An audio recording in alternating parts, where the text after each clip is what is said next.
આ વાત એક સપ્તાહ પહેલાંની છે। તે દિવસે મારે કંપનીમાં થોડું વધારે કામ હોવાથી રાતના 8 વાગી ગયા હતા। આમ તો મારી કંપનીનો ટાઈમ 7 વાગ્યા સુધીનો છે, પરંતુ કામ વધારે હોવાને લીધે મારે 8 વાગી ગયા। શિયાળાનો સમય હતો એટલે ઠંડી પણ શરૂ થઈ ગઈ હતી અને અંધારું પણ વહેલા થઈ ગયું હતું। હું રોડ ઉપર મસ્ત સ્લો બાઇક ચલાવી રહ્યો હતો। ત્યાં અચાનક રસ્તામાં મને એક મહિલાએ હાથ ઊંચો કર્યો। તેની ઉંમર અંદાજે 27 વર્ષની હશે।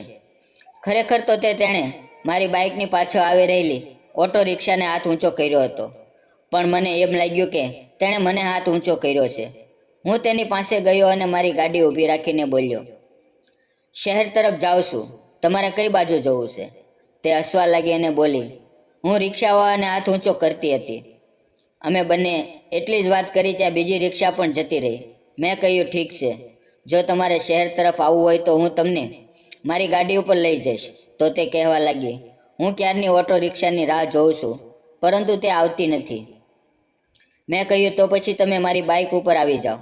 તે મારી ગાડી ઉપર બેસી ગઈ। રસ્તામાં અમે બંને વાતો કરવા લાગ્યા। મેં તેનું નામ પૂછ્યું તો તેણે તેનું નામ રેશમા બતાવ્યું અને તે એક સરકારી સ્કૂલમાં ટીચર હતી। તેને બાળકોના પેપર ચેક કરવામાં આજે વધારે મોડું થઈ ગયું હતું। મેં જ્યારે તેના ઘર વિશે પૂછ્યું તો તેણે કહ્યું કે તેના લગ્ન 2 વર્ષ પહેલાં થયા છે અને તે તેના પતિ સાથે રહે છે અને તેના સાસુ સસરા ગામડે રહે છે। તેના પતિ એક મોટી કંપનીની અંદર જોબ કરે છે। રસ્તામાં વાત કરતાં કરતાં હું મારી ગાડીની ડિસ્ક બ્રેક લગાવતો હતો અને તેને લીધે તે મારી પીઠ પાછળ વારંવાર ભટકાઈ જતી હતી। મેં તેને કહ્યું, આજે મોડું થઈ ગયું હતું, તો તમે તમારા પતિને કેમ ન બોલાવ્યા? તો તે કહેવા લાગી કે તે 3 દિવસથી કંપનીના કામ માટે બહાર ગયા છે અને 3-4 દિવસ પછી આવવાના છે। વાતો કરતાં કરતાં તેનું ઘર આવી ગયું। મેં તેના ઘર સામે ગાડી ઊભી રાખી।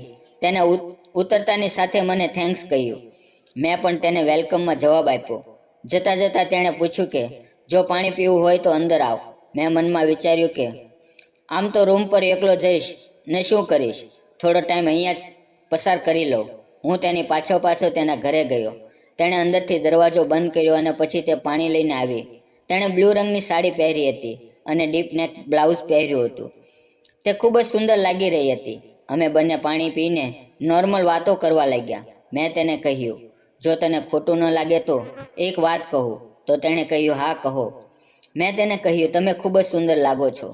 દુનિયામાં કોઈ પણ વ્યક્તિ એવું નહીં હોય કે તમને જોયા પછી ટાઈટ જપ્પી આપવાનું મન ન થઈ જાય।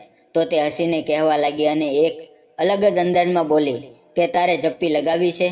હું તો વિચારતો જ રહી ગયો અને પોતાના મનને કાબૂમાં રાખીને કહ્યું, શું તમારી ઇજાજત છે? તેણે મારી સામે આંખો મારી અને મને સ્માઇલ આપી।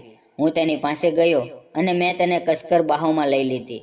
અને પછી મિત્રો, જે કાંઈ થયું તે સાંભળવા માટે વિડીયોને લાઈક અને ચેનલને સબસ્ક્રાઈબ કરો। ફરી મળશું એક નવા વિડીયોમાં। ત્યાં સુધી આવજો। વિડીયો પૂરો જોવા બદલ આપ સૌનો ખૂબ ખૂબ ધન્યવાદ।